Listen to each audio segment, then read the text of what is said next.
All right. Well, thanks guys for having me. Hopefully I can get through this in 15 minutes and then we can have a really great discussion afterwards. So just to kind of go over the title again, Enhancing the Chesapeake Bay Report Card with New Indicators and New Methods. And this is a whole big project with a lot of different people, but my co-authors are Bill Dennison, Heath Kelsey, and Alex Fries. So some of the background about how we're enhancing and changing the report card. One of the things is new indicators, so adding total nitrogen, total phosphorus, but also talking about the loss of the phytoplankton IBI. Then I'm going to talk about multiple thresholds versus the pass-fail thresholds and how we did some analysis on both those ways. I'm going to show you the new 2012 grades using the new indicators, and also how we're moving towards trajectories or looking at trends analysis, so looking at trend analysis over the entire period of record, and showing those in the report card. And also talking about a flow adjustment analysis that we did. This was something that we've gotten criticized on a lot, in a good way, constructive criticism. Why is it that the bay health always follows the weather? So we always talk about how it ends up being a weather story. If it rains a lot one year, the grade goes down. If it's a dry year, the grade goes up. And how can we adjust for that using maybe trying to take the flow out of the variability? Also, I'm going to talk about fisheries indicators. That's another thing that we've gotten some suggestions about how to incorporate fisheries indicators into the report card. This is just a picture of how we did this process. Is we contacted a lot of academic experts. We wanted to make sure that it was scientifically rigorous and kind of outside the agency realm to try to get some new perspective. And we got together a whole bunch of water quality experts and a whole bunch of fisheries experts at different workshops throughout the last 6 months. So one of the things that we struggled with last year and again this year is the phytoplankton IBI data. It did come through in 2011, but in 2012 we didn't have the Maryland phytoplankton IBI. This kind of was like a launching point for us to kind of look at the indicators again, take a step back, and see what was missing and what we needed. And so we actually incorporated total nitrogen and total phosphorus. And obviously the phytoplankton IBI is not there. And one of the things that this does is make it match up a lot with our tributary report cards. So our tributary report cards don't include phytoplankton IBI, but instead have TNTP, the chlorophyll A, dissolved oxygen, water clarity as the 5 water quality indicators. They're easy to measure, and a lot of the groups are already measuring that. And so in this way, the Chesapeake Bay report card would be more similar to the tributary report cards. It's all the same. I want to mention that the TNTP data is from the Bay Program water quality station sites out of the database. And when we looked at these indicators, that's when we started also thinking, well, maybe we should look at doing multiple thresholds. Multiple thresholds take instead of a pass-fail where you have one number, like DO, 5 milligrams per liter, instead it assigns a value 0 to 5 based on different thresholds throughout the, for chlorophyll, for dissolved oxygen, for water clarity. And so we did a complete analysis of using the MTAC protocol multiple thresholds on all the indicators, and looked at how we could use that. What happened was that, looking at this graph right here, you can see the multiple thresholds analysis for water clarity versus the pass-fail thresholds, the one that has been in the report card all these years. And you can see it basically jumps, the scores jump significantly, because if you're just below that pass-fail, you get an automatic 0, whereas in the multiple thresholds, you would probably get a 3 out of the 0 to 5 range, because that 4, we set the 4 value as the ecological threshold. But I think communicating this was a difficult process. So one of the things we always get is how do we do this year compared to last year? And we're just not, it's not comparable. We have new indicators, and then if we did the multiple thresholds, it would be significantly different. It'd be a whole different story. So we decided to stick with the pass-fail thresholds that we've always used. We're already going to be pretty different in the report card, and we didn't really want to make that leap to the multiple thresholds analysis. So here is some of the overall results. Again, the new indicators, dissolved oxygen, chlorophyll A, water clarity have always been there, TN, TP. We're going to keep including the benthic, IBI, and aquatic grasses, but we won't have any sub-indices. All of these indicators are equally averaged into the overall Bay Health Index. You can see the variability in the scores. This provides an overall grade of a C. This actually matches pretty well with what we've been seeing in the last 6 years, but we did do an overall analysis as well, which I'll get to next. And this is just the usual Bay-wide map that we show with the different reporting regions. So the different reporting regions, surprisingly, some things did change. Like the Lower Bay got a B-. I don't think we've ever had such a high grade down there. And then typically the Patapsco Back River and the Lower Western Shore of Maryland typically gets the worst scores, which is also occurring at this time. So this is a new analysis that we're also doing. So we took all the new indicators and we back calculated the scores to the 1986, time frame, and so we could look at the trends analysis using these new scores.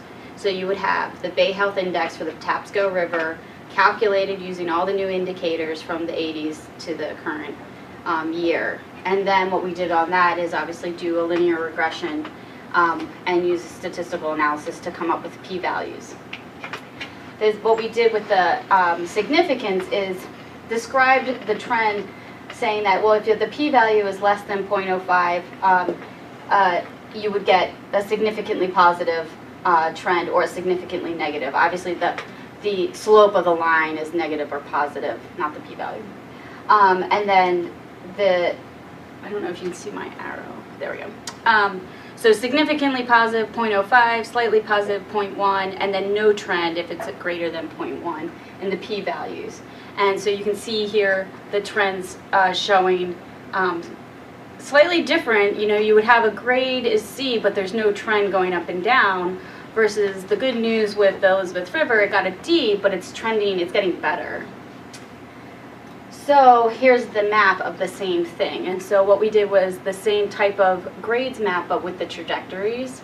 And what you can see is the Upper Bay and the Upper Western Shore are significantly improving, as is the James, versus something like the Mid-Bay, which is the one that's significantly decreasing. And I think this is really cool results about how we're looking at these scores now and seeing whether that has, if the Mid-Bay is doing poorly one year or the next, that's really good to know. But also, is it getting worse or is it improving? This can help us target where we need to do restoration. So we did these trends analysis on the linear trends. So we did not use any kind of polynomial trend. So the next step is, and we've been talking to Elgin Perry about this, is using a generalized additive model to actually look at maybe there might be some breakpoints in the time period. Joel Bloomquist has presented some really good talks about how they've been looking at nutrient trends and looking at different time periods. And so this is just an example of the Upper Western Shore, and it, over the time frame.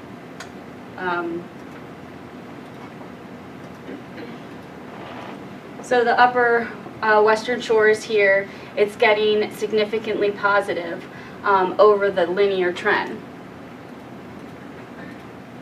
However, in the last few years, it's actually been decreasing. So if you overlaid a linear trend on this, it would go up. But we're actually seeing like a pretty significant break point around 2004. And so we're going to do this for every single reporting region and look at these GAM analyses in the future. Fisheries indicators. So that was all in the report card. That's part of the Bay Health Index. A separate thing we're doing, which is not going to be part of the overall Bay Health Index, are fisheries indicators. We worked with a bunch of fisheries guys around the Bay. This is Bay-wide information. It's just, there's no way that we can do reporting region level fisheries for all the reporting regions.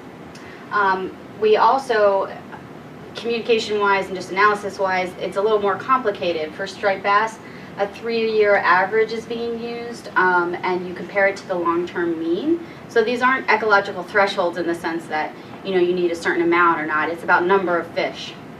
For blue crab is great because it's on an annual scale, just like the Bay Health Index is, and there's already targets for it. So we're using the Maryland DNR target for adult female blue crabs. That indicator seems to be the most straightforward.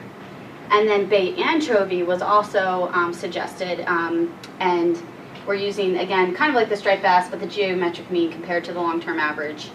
And we're only presenting it in this graph. We're not going to give them grades or anything like that, but what you can see is that the blue crab went up and it came back down. I actually think 2013 data is already available, so that should tick back up next year. Striped bass kind of goes up and comes back down, but very variable. And then bay anchovy is a pretty good indicator and seems to be much more reliable. So that stuff is all the some of the new analysis that we've been doing. And for the rest of the talk, I'm going to go over our flow adjustment analysis. What we did was we took, again, bay-wide. We had to use bay-wide flow. There's not enough flow data for each of the reporting regions. Like, we could look at the Choptank or we could look at the Potomac, for instance, but we can't do that for each reporting region. So we looked at flow-adjusted indicators at a bay-wide scale. The indicators that are related to flow include dissolved oxygen, chlorophyll A, water clarity, and total nitrogen. Total phosphorus was not related to flow, so we did not do a flow adjustment on that. We also looked at the overall Bay Health Index as well. So flow adjusted scores are analyzed at the overall bay level. We don't want to confuse the report card by including flow adjusted and non-flow adjusted trajectories and grades on the printed report card. So the entire flow adjusted analysis will be on the website. So we found that Bay Health Index is related to river flow.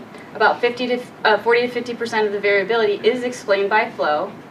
So here's that graph that you can see here. This is just the basic plot out the flow compared to the BHI over time.